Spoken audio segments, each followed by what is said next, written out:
één spreker ingeschreven. Madame Benamou, vous avez la parole.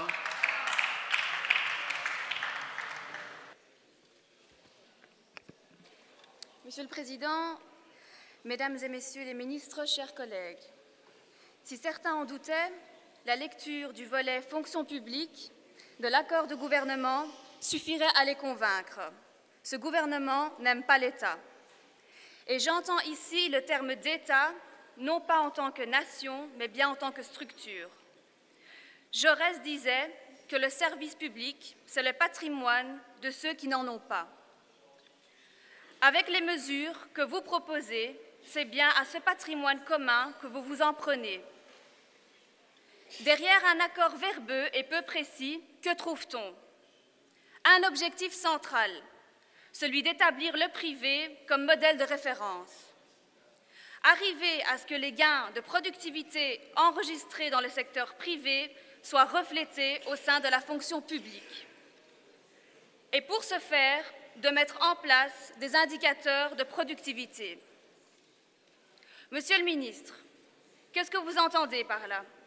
Pensez-vous que le service public produit des boîtes de conserve? Que tout travail peut être traduit en chiffres et en output?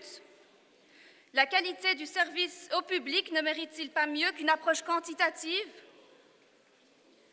Les services publics sont essentiels pour garantir une société plus juste et contribuer à une vie de qualité pour l'ensemble des citoyens. Avec la sécurité sociale, ils sont de puissants amortisseurs des conséquences néfastes des crises économiques et financières. Ils sont aussi des leviers de compétitivité pour l'ensemble de l'économie. Et que voulez-vous en faire? Il est vrai que le quantitatif est pour vous quelque chose d'essentiel. Et la première donnée quantitative à laquelle vous vous attaquez, c'est celle du nombre d'agents de l'État. Je suis profondément inquiète sur les économies que vous allez faire dans le fonctionnement de l'État. Nous assistons à une véritable destruction des services à la collectivité. Les efforts en dépenses primaires sont d'une brutalité jamais vue. 1,081 milliard en 2015 qui deviennent 2,320 milliards en 2018, soit 15% du budget correspondant et notamment une diminution de 20% des frais de fonctionnement des administrations en 2015, puis 2% supplémentaires chaque année. Comment est-il possible de diminuer d'1/5 les frais de fonctionnement en une année? Une diminution de 22% des investissements en 2015, puis 2% supplémentaires chaque année. Une diminution de 4% des frais personnels en 2015, puis de 2% supplémentaires chaque année. Rien ne sera épargné. Sera-t-il possible de simplement poursuivre certaines missions essentielles des services publics? Justice, police, protection des consommateurs, régulation. Vous savez, les services publics, ce sont les policiers, les infirmiers et infirmières, les juges, les gardiens de prison. Les économies du gouvernement MRNVA vont dégrader le fonctionnement de l'État et donc les services aux citoyens. Moins de services publics augmentera inévitablement la facture des ménages. Autant dire qu'on peut aussi s'attendre à l'externalisation et donc à la privatisation de fait d'un certain nombre de missions de l'État. À cet égard, nous attendons avec le plus grand intérêt vos propositions budgétaires. Réduire leur nombre n'est pas votre seule ambition à l'égard des agents de l'État. Il s'agit également de s'en prendre à leur statut pour s'aligner sur celui du privé, également et à leur traitement. Permettez-moi de vous rappeler que le statut de l'agent de l'État, c'est d'abord la garantie de son indépendance et de la pérennité du service public. Le PS n'est certainement pas opposé à une modernisation du service public, à son efficacité et à son efficience.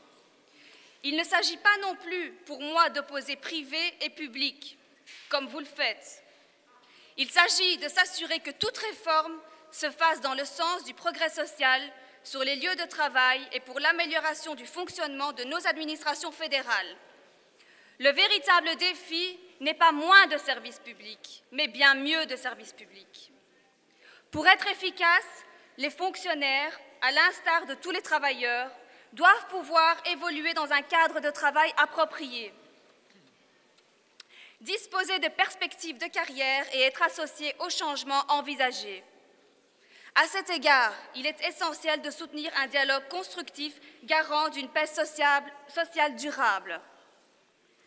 Et à cet égard, j'ai de grandes inquiétudes sur votre réelle volonté de faire vivre le modèle de concertation sociale dans les services publics. Vous témoignez d'un grand mépris pour les serviteurs de l'État dans cet accord. En plusieurs endroits, vous les attaquez même frontalement. Et pour couronner le tout, vous souhaitez encore une fois revoir les carrières et les rémunérations au mérite.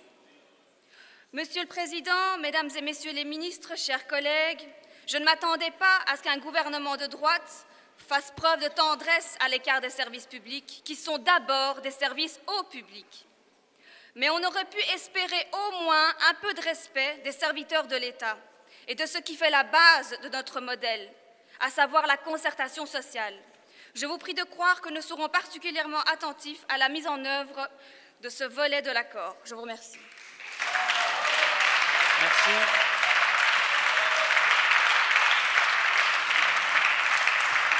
Monsieur, avant que je passe la parole au ministre, Monsieur Flao. En ik feliciteer mevrouw Ben-Amour met haar medespeech.